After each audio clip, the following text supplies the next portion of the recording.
Barle est une commune française, située dans le département des Alpes de Haute-Provence, en région Provence-Alpes-Côte d'Azur. Le nom de ses habitants est Barlatan. Le village est situé à 987 mètres d'altitude, dans la vallée du Besse. Les communes limitrophes de Barle sont Selonnais, Auzay, Verdache, La Javie, La Robine-sur-Galabre, Auton et Bayon. Aucune des 198 communes du département n'est en zone de risque sismique nul. Le canton de Seine auquel appartient Barle est en zone AB, risque faible, selon la classification déterministe de 1991, basée sur les séismes historiques, et en zone 4, risque moyen, selon la classification probabiliste EC8, de 2011. La commune de Barle est également exposée à 4 autres risques naturels: les avalanches, les feux de forêt, les inondations et les mouvements de terrain. La commune de Barle n'est exposée à aucun des risques d'origine technologique recensés par la préfecture. Aucun plan de prévention des risques naturels prévisibles, PPR, n'existe pour la commune, et le DICRIM n'existe pas non plus. Parmi les principales inondations, celle causée par l'orage du 18 août 1739 provoque une crue du Besse, qui emporte les digues et une partie des terres cultivables, et inonde les maisons basses. En 1917, de fortes pluies provoquent un glissement de terrain qui barre le lit du Besse. Le barrage naturel ne peut être dégagé par les travaux, et c'est une crue qui dégage le passage à l'automne.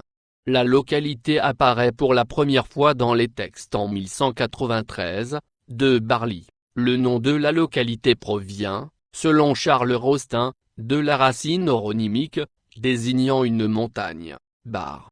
Selon Ernest Nègre, qui adopte une explication proche, le nom est formé du gaulois barro, qui désigne un sommet, et du diminutif ulus, ce qui lui donne comme sens, la petite montagne. Selon Rostin, le toponyme serait antérieur au gaulois. Ce nom semblerait provenir, ou être lié au provençal barla, signifiant bourbier, point de franchissement usuel d'un cours d'eau, plus profond qu'un gué, du verbe barlacar, tremper, se mouiller. Ce toponyme pourrait alors désigner un passage, où se mouiller est obligatoire.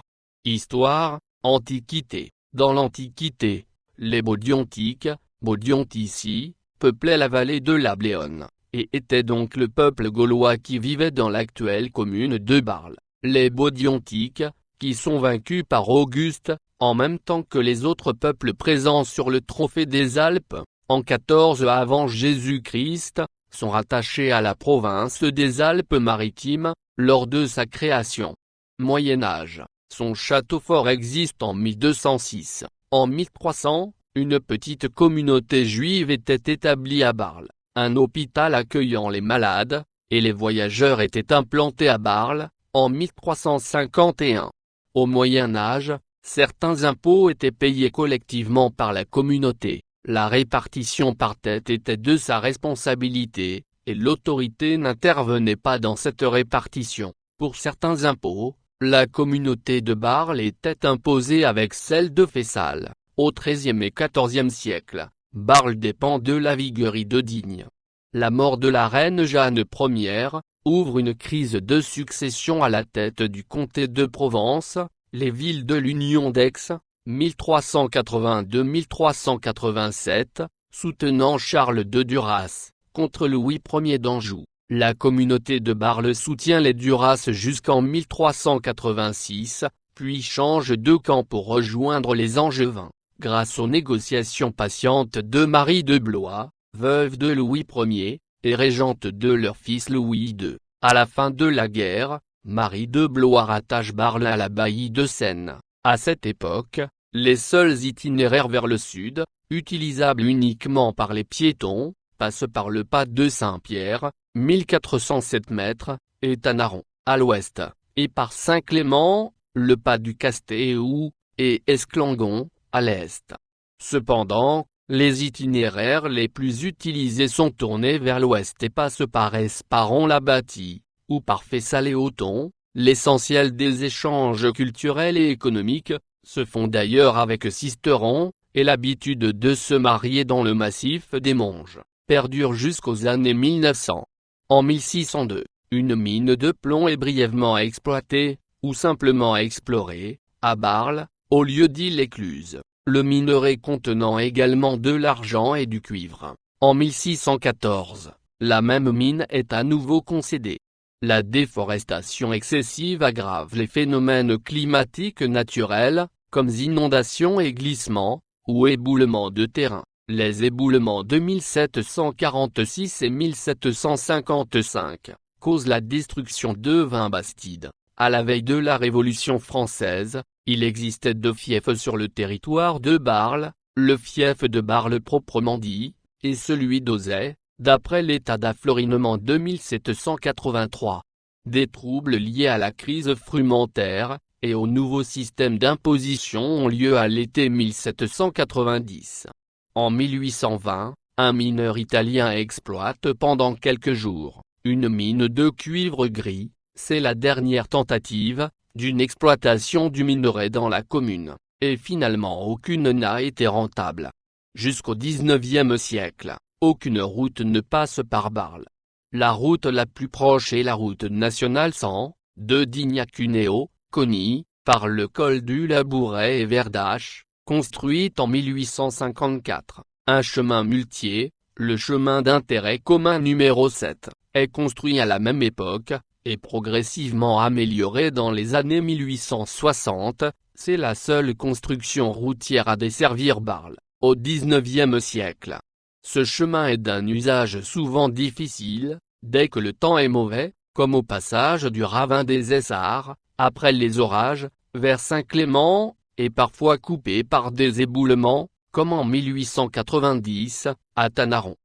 Les clous de Saint-Clément sont franchis par des tunnels de la largeur de la Mule.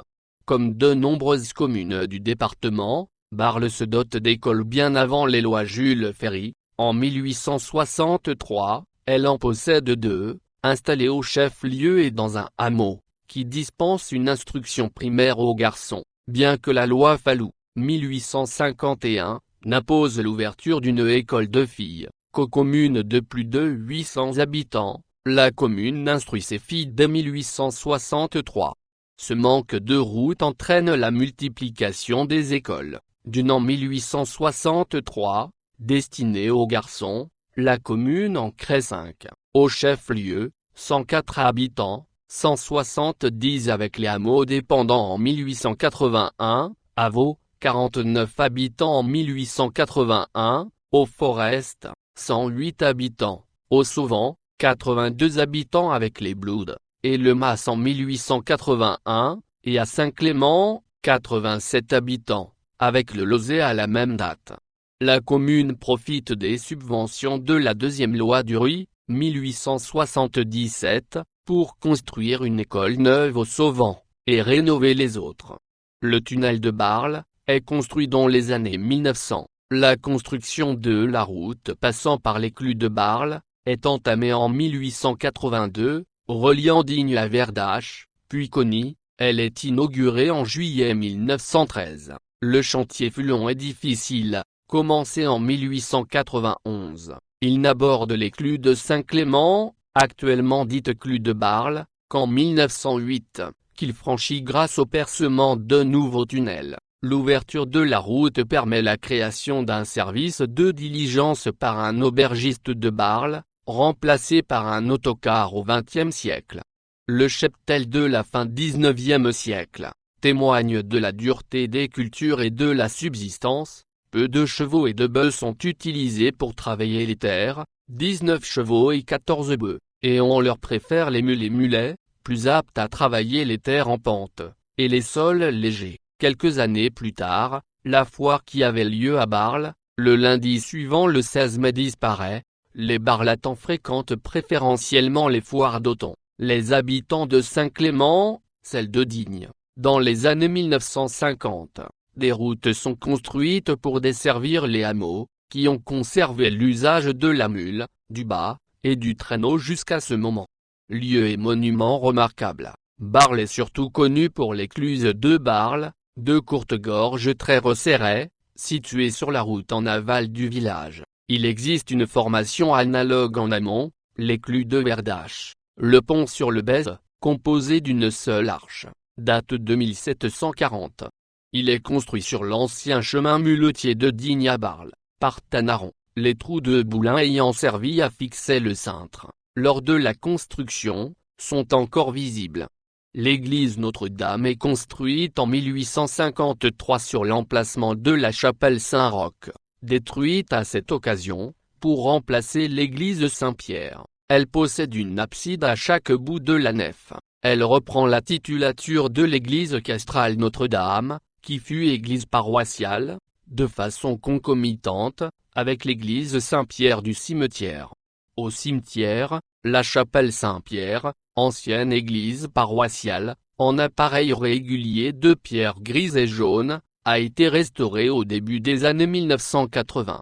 La chapelle du prieuré Saint-André, au Forest, fait encore l'objet d'un pèlerinage annuel. Il existe encore une église priorale Saint-Clément.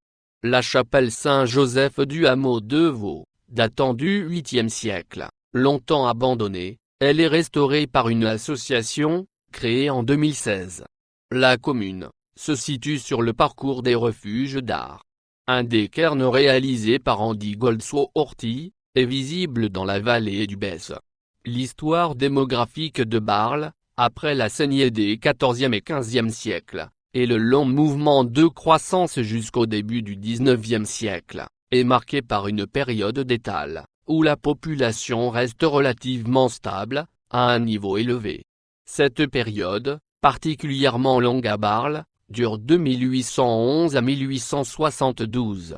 L'exode rural provoque ensuite un mouvement de recul démographique de longue durée. En 1926, la commune enregistre la perte de la moitié de sa population du maximum historique de 1861. Le mouvement de recul se poursuit jusqu'aux années 1970. Depuis, la population s'est remise à croître.